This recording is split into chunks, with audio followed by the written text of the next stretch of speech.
If you're new in town or just new to this whole podcast thing, you're tuning in to Lore by Night, the podcast that discusses all things vampiric with no fear of breaching the masquerade. In this episode, we shall review Let the Streets Run Red, a sourcebook for Vampire the Masquerade 5th Edition. I shall present my thoughts and opinions on its presentation and mechanics to help you better decide whether this is the sourcebook for you.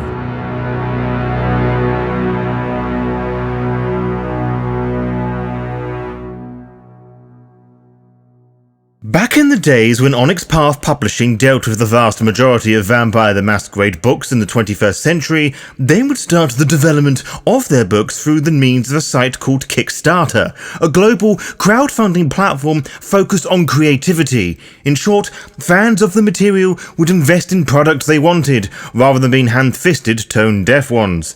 Anyway, one of these crowd-funded books was Chicago by Night 5th Edition, the V5 update to the original Chicago by Night source books. This was actually Onyx Path Publishing's third time pitching a Chicago by Night book. They had previously pitched one for 20th anniversary edition of Vampire the Masquerade, and one for the cancelled Onyx Path Publishing made Vampire the Masquerade 4th Edition.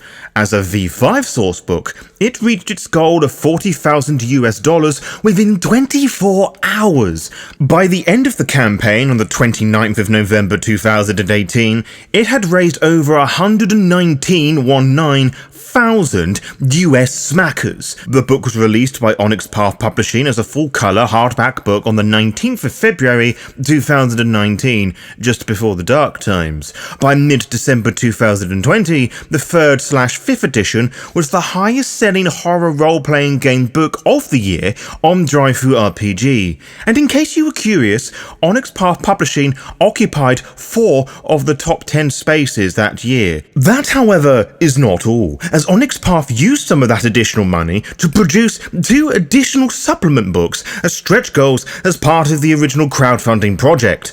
The second and last of these Chicago-themed books was Let the Streets Run Red, which was released on the 18th of November 2020. It is a playable story supplement containing 4 chronicles of varying lengths for STs to run for their players. However, it is highly likely that many of you are beginning to shut off at the mention of a storybook, but there are other goodies to be found within for all players as well, as we shall explore. But before we do that, here are the rules for the Lore by Night book reviews. I will explore snippets of the lore, mechanics and rules found within the tome. I will look as to how they are presented, and easily they're conveyed to new and old players alike. As this is a review written and presented by me, all thoughts and opinions are my own, so if you disagree with something I have said, that is totally fine. It does not mean that you're right and I'm wrong and vice versa. Additionally, this book was read and reviewed before I read Chicago by Night 1st and 2nd edition. As with my previous book reviews, I will start at the very beginning, which is the physical book itself, which currently sits nicely upon my lap. It is a letter-sized hardback book made out of that slightly squishy cardboard material, meaning it will mark easily. That said, mine is currently free from such creases, despite the countless times I have read through this book, and even if it did mark in this manner, that would not bother me too much, but I know that sort of thing will annoy people. My solution to this is to purchase the PDF copy. The front cover of the book displays a rarity in World of Darkness books, and that's a piece by Samuel Aria, whose dark horror art I've always loved since my awareness of his existence via the V20 Dark Ages book. It is a very horrifying piece, a monstrous vampire with a sickly corpse draped over his lap, amongst a red background, which is very fitting given the title of the book. I have to admit that this is not my favourite cover for a vampire book, but it's definitely one of the more striking pieces that is filled with stories in of itself. Was it feeding or just finished feeding? There was no blood present around the vampire's mouth or the corpse, so the vampire found the mask-presented individual like this, right? If so, what happened? If not, what happened? The point is that the horrific snapshot, for lack of a better phrase, presents intrigue and worrisome curiosity, enticing the reader to crack the spine, much like the vampire probably did to that poor person's neck, and find out how it relates to the material within, if at all. But before we get ahead of ourselves, let's gaze at the back cover. This has a more traditional Onyx Path styled format, at least in comparison to the V5 style of theirs. Text on the right hand side, and that takes up the blurb, and a Michael Gaydos piece on the left, fit with World of Darkness 5th edition coffee stain, which is not present on the front cover. I honestly feel this was a good decision, as not only would have detached heavily from the art of the front, lessening its gust punch of a statement, but I'm honestly fed up with the fucking motif within itself. The art within the book follows a similar format to the previous V5 books of theirs, Chicago by Night and Chicago Folios. The more lifelike art pieces do not quite blend with the rest of the established World of Darkness style, which is by no means a bad thing. They do not use models or have the need for a costume department, and what is provided is very good. It's just a notable difference that I feel is worth mentioning. Though, a dishonourable mention comes in the form of the portraits found in the ready-made characters section, which have a strange, uncanny valley feeling to them, though. The Nosferatu character was an inspiration for one I ran at a free RPGD event, The Flock, of which you can find and watch at your own leisure. A more photogenic-esque piece I loved was the more that occupied the bottom half at page 138.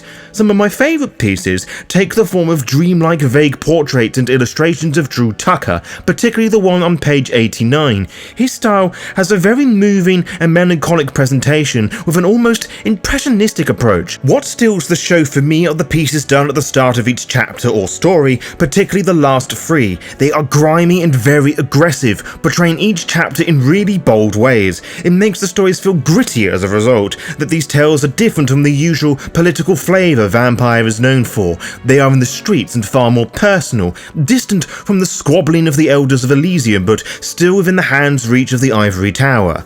These tales are connected to Chicago after all, and the Windy City is a Camarilla domain. Although, that being said, each of the tales does present options for both Camarilla and Anarch coteries, encouraging creativity amongst the group rather than gatekeeping portions of the fan base away. Beyond these notable artistic examples, which have taken up a decent portion of this review, I have to admit, I am not terribly moved by the art in this book. They serve their purpose to make the book a bit more interesting to look at as you read, but that's just about it.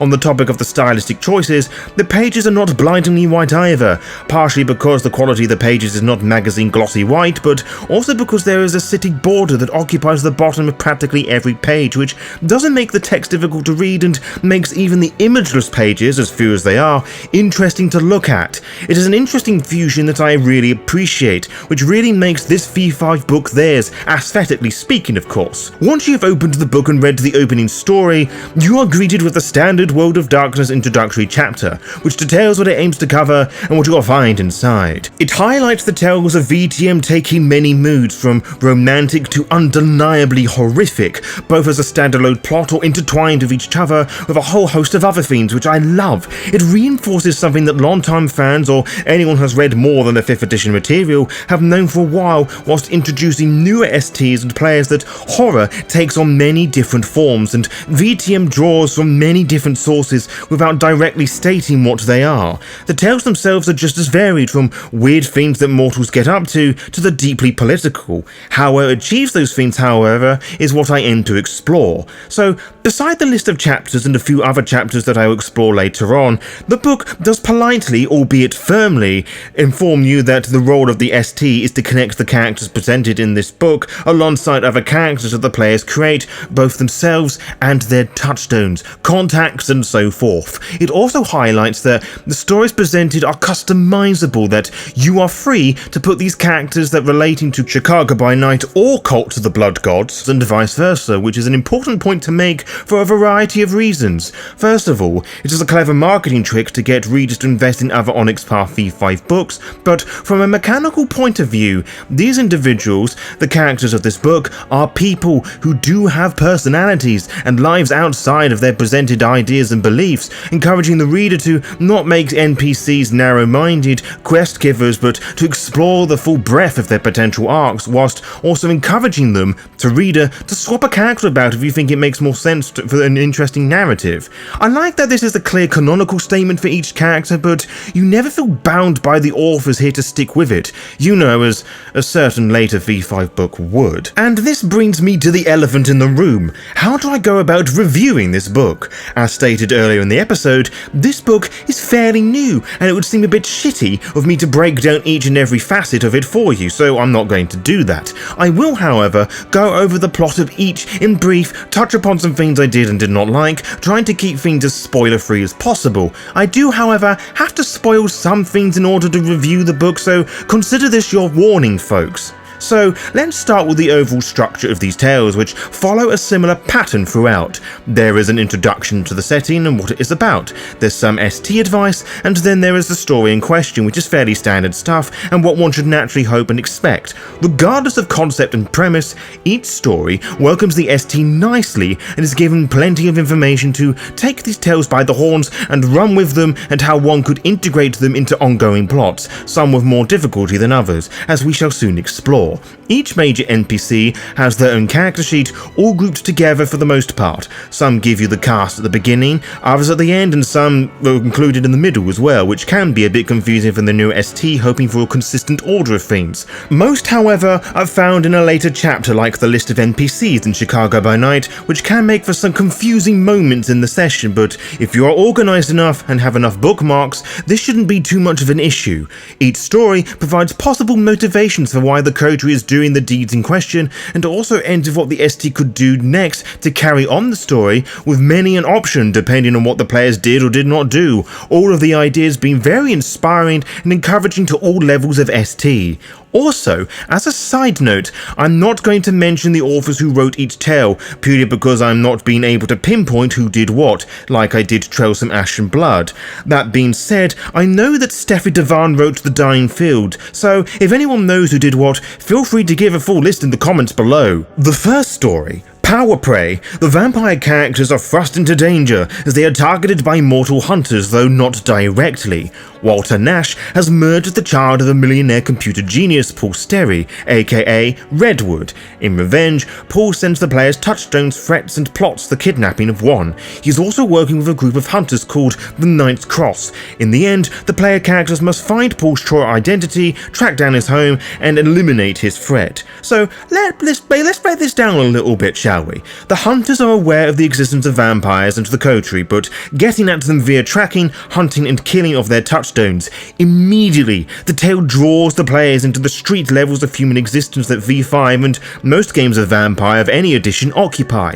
It removes all notion that vampires are the top dog. They are not, by any stretch of the imagination. On a meta level, they are the weakest of the supernaturals and are heavily disadvantaged when dealing with mortals they manipulate and depend upon. It puts the vampires on the defensive, reacting to the threats rather than taking a more offensive one, implying they are in control in that scenario. Breaching the Masquerade is very much on a nice edge here. Whilst being a very linear story, Power Prey offers a lot of freedom in how one may go about dealing with the threats and is perfect for those that are new to the classic World of Darkness storytelling experience, especially with the way it handles the interaction with the player's touchstones, even though it does require everyone to be on board with this forced idea for it to run smoothly in this mostly paranoid digital TTRPG space. Older STs may find some of the roles the characters should make a bit arbitrary and a bit one-note. It is also the easiest to take and adapt to your own settings. The character of Walter Nash and his feeding habits is highly questionable, but so is the nature of the World of Darkness. That aside, the chapter does provide ways of handling this, should players be uncomfortable with the potential trigger warnings regarding this piece of shit. Chapter 2 houses the second story, The Dying Fields, and answers the questions I never thought I needed answering until I read this book, and that is how to write a slasher flick with Stephen King-inspired sprinkles while still making it fit the moods and themes of vampire. The answer is this tale with strange and powerful unknowns beneath, which is customizable to fit your own unique flavour of vampiric what-the-fuck horror. In The Dying Fields, player characters are sent to the town of Willerton, Illinois, in order to find out what happened to the vampiric courier Everett York, only to find themselves mysteriously trapped in the town. Discovering that even here is not a refuge from the petty feuding between the Anarchs and the Camarilla, they are soon targeted by a local cult led by a ghoul named Starchild. But even if they escape the cult, leaving the town may not be as easy as it seems. Willerton, for those who do not know, is an entirely fictional town, which I find to be a very interesting choice.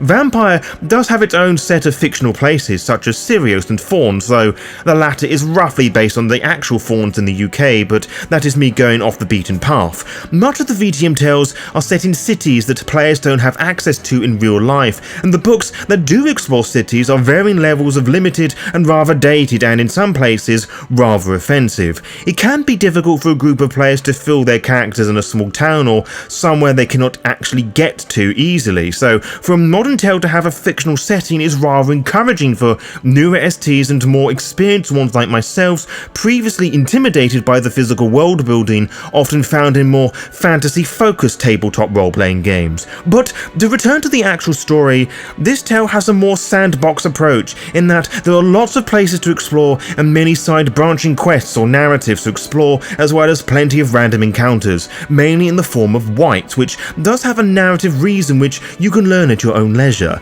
Immediately, said opportunities do require a bit of legwork by the ST to add things, which can be a bit overwhelming for a newer ST, but not so much that it is off-putting. The story can be rather linear, yes, and certain parts confused me at first, but this is a story incredibly freeing for the players to explore and make their stamp on it, rather than being led along for a journey. Nothing is wrong about that route, pun intended, but it just emphasizes the world building in the world of darkness. It is a story I would love to run for a group of newer players sometime, somehow. But one point I want to address is a particularly petty one, but I feel it is one I need to make all the same. The Book of the Grave War plays an interesting role, or mentioning, in specific places of the story, but mainly in a little box on page 60. It reminds the reader how it potentially caused the diluting of the Tremere's blood, thanks to Karna, the former regent and primogenitor of Clan Tremere in Milwaukee, and one-time Prince of Masile, now leader of House Karna, a group of anarchic Tremere. Recent V5 books, from the companion guide onwards, have done some various retcons and implications that anything pre-V5 is no longer canon, further backed by certain developers and community managers that the only V5 books matter, which is a very different tone they issued pre the release of the V5 Sabat book. It is also undiluted gatekeeping behaviour. Anyway, the reason why I bring this up is that the box on page 60 of Let the Streets Run Red is actually tells the players who are interested in learning about the Book of the Grave War should not only read a page in V5 but Beckett's Jihad Diary, a V20 book. An Onyx Path was trying to naturally continue the story in VTM, whilst Renegade, World of Darkness, Paradox, whoever, is now trying to redo it, badly. So, the next time you hear or read somebody say that pre-V5 material isn't canon, you can show them a V5 book that proves them otherwise, and tell them that Uncle Law reads the books and materials, something that the current team are scared to do, which is evident by their latest collection of ink glossy paper to form poorly constructed source books that are as expensive as the core book. But I digress. This chapter, unlike the previous one, has a trio of short appendices, which are some of my most favourite parts of the book, which actually contributed to why I eventually bought Let the Streets Run Red. The first one is the most useful for storytellers wanting to set their tales in their local town, which is about the adapting of backgrounds and mechanics by stripping them back and altering them to fit the smaller population. It is a beautifully crafted section that gave me so much more confidence when running things in the UK, which are much smaller than the seemingly default United States settings. The appendix also has the roadside killer predator type, which is not in the player's guide because fuck you, so you will need this book to complete the predator type collection. More jabs aside, I have always liked this predator type, though I have been unable to find a proper means to include it in a game yet. The second of these appendices is much shorter, giving a list of 5 generic stats for 5 types of generic NPC, whilst the third one is a trio of interesting blood sorcery rituals that players can have fun with. The penultimate tale, Innocence in Blood, presents updated versions of the contrasting cities of Indianapolis, ruled by the Ministry Anarchs, and the Camarilla-led Milwaukee, with a toolbox of story connecting them. The story presented as the player's journey to Milwaukee, where they are hired by Prince Mark Decker to recover his missing child, Honor Mercer, after she runs away. Following her trail to Indianapolis, they discover her taking refuge with the Ministry. More is going on than meets the eye, though, with a pair of mysterious FBI agents following her, as well as a plot against the Prince of Milwaukee. Whilst interesting in its premise and presentation, I have have to say that this story felt a little weak to me, to the point I had to reread it to remind myself of what actually happened for the purpose of this review. The A to B plot points were beginning to get a little irritating at this point, which would be lessened in the game if this was a standalone chronicle, so take that what you will. It feels a bit cluttered and still not entirely sure what the Ministry were thinking with the Wassail plotline thing, besides handing their ring pieces to the SI. Those criticisms aside, what I did love is that this tale feels more like two City by Night books in the form of a cleverly disguised story.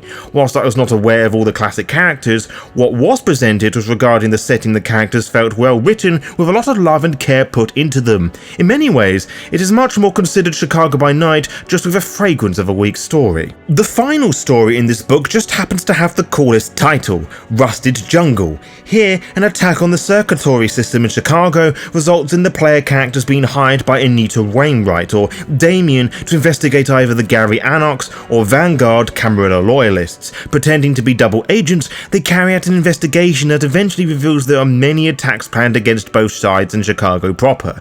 They may side with either faction and determine who will rule Gary. Either way, they discover that the real puppet master has been Maxwell all along. Regardless of age or level of experience, this tale, like the others, can work with either Camarilla or Anarch coteries, but it feels like this tale does this better than the other ones. For me, I was already off to a bad start because I've never been fond of the circulatory system, though I was excited to explore a modernised version of the oldest VTM setting, after Chicago of course. I'd only suspect that the oldest of fans would have felt a tad nostalgic over the setting. For me, it was exciting to read this dynamic setting and story. There is plenty of intrigue and political backstabbing that makes Vampire the Masquerade what it is. However, Rusted Jungle suffers from the linear issues that follow this book. There are also some extremely difficult roles right at the beginning of the tale where failure will force the ST to deviate wildly, which is an unnecessary means to hinder progress.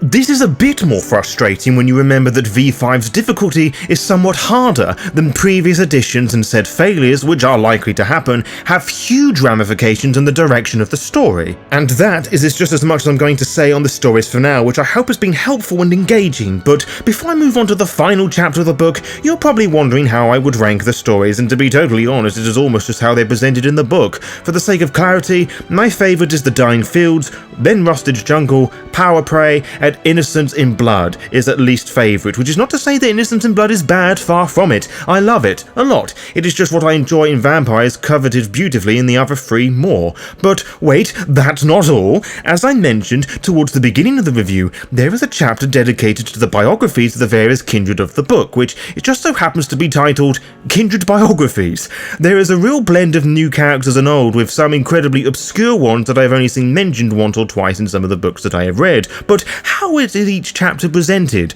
Well, regardless of clan or bloodline, age, gender, or lack of their one, each character is broken down in pretty much the same fashion, fit with clear subheadings, which makes it easier to read as you follow an established pattern, and easier to locate snippets of the lore, allies, etc. in-game, or just arguing with that one idiot in that one Discord server who's arguing the deep lore with you. Each character begins with mortal days, which, depending on the person in question, can last a couple of paragraphs or a page and a bit, fueling the narrative that people embrace people, and that these kindred don't just into the universe as complex vampires. It is the morality and how they deal with their vampirism and the degrading fragment that is the memory of their humanity that makes these kindred complex characters. Following this is their existence as kindred in the Kindred Night section. The next section, Plots and Schemes, presents about 3 goals and motivations for them, or ambitions and desires, if we translate that to PC character sheet territory. They are all varied and unique, as are their motivations. Also detailed are kindred relationships, vampires that they are associated with, encouraging STs to spend more of their money on older legacy books, and the other V5 books Onyx Path have created, which is both a blessing and a curse. My favourite section for these characters are the section titled Whispers, which are a trio of rumours associated with the Canite in question that are just sweet, delectable goodies for the ST to devour. You could create whole chronicle ideas around some of these ideas alone. Finally, before their character sheet is presented, is the Mask and Mind section, which is filled with the character's description and behaviours, so STs know how to roleplay said characters in their sessions. The chapter also includes lore sheets which has 9 unique ones associated with Chicago and the neighbouring areas explored in this book, and not so easy to expand into areas not associated for those for the most part, but it is possible. Being a contact or descendant of a particular character does hold strong political merits across the seas or neighbouring states, which its introduction does encourage, with less patronising the V5 Player's Guide would do later. Then again, nothing was as rude as the book's inclusion of lore, I mean vampire arcana. Finally, the book ends with a variety of ready-made characters, all 12th or 13th generation, one for each clan, with the exception of the thin-blooded one, which is naturally higher. Similar to the previous NPCs, the mortal and vampiric existence is presented in brief yet engaging detail, as well as advice for roleplay, which means the ST can develop these characters further into NPCs also. They are also super flexible in their presentation and function. I have historically avoided Chronicle storybooks because I did not want to feel I was being held back by the author's vision, and there were times in this book that I felt that was very much the intention. There is also the fact recommending these books to people can be a bit difficult, especially that there is little to advertise to the average VTM fan, who are players, not storytellers. That, and there is no denying that the growing V5 fanbase has folkloric block floor against lore and world building, and some of those older tales do have lasting effects on the meta plot, or rather, your interpretation of it, which has always been the case. Let the Streets Run Red, however, doesn't really feel like that. It doesn't feel like an author story with dice rolls peppered in between, but actual games with outcomes with lasting impact of the world have been taken into consideration, with epilogues that take things even further, giving further reason to care for the setting and the world, without overwhelming people with lore and fiction, though there is plenty of that to be had here for those older fans or those that give a damn about the game's setting. Let the Streets Run Red feels like the perfect collection of vampire tales for the new vampire crowd to introduce them to the main themes and subjects that make up the world of darkness. They do not handhold the players or toss them into the deep end. They do not funnel them down a tight corridor or leave them out in the open. There is flexibility in everything storytelling and world design in here. My gripes of linear storytelling and a couple of wonky dice rolls are but minor blips in a well-crafted storybook and a case study on how the world of darkness should do their story chronicle books, but that won't ever happen, now that Onyx Path doesn't write V5 material anymore and Renegade is slowly sneakily rewriting passages of their books, so before they get around doing that with all the Onyx Path V5 books, I urge storytellers to get this book. Your players will not be disappointed. And for those of you who are new to the Lore by Night brand and the reviews I occasionally do, I do not do out of 10 scores because they're subjectively pointless. One person's 10 out of 10 is another's 3 out of 5 stars, which is another's minus 42 out of 100, so I shall rate this book to Rule Gary out of 10, as that is just as helpful as a proper out of 10 score. To be kept updated, follow the Lore by Night VTM Twitter and Instagram pages to find out when we upload each episode. You can also find out by subscribing to the YouTube channel and clicking on the little bell, as you'll be immediately notified when the latest episode is live. Until next time, farewell.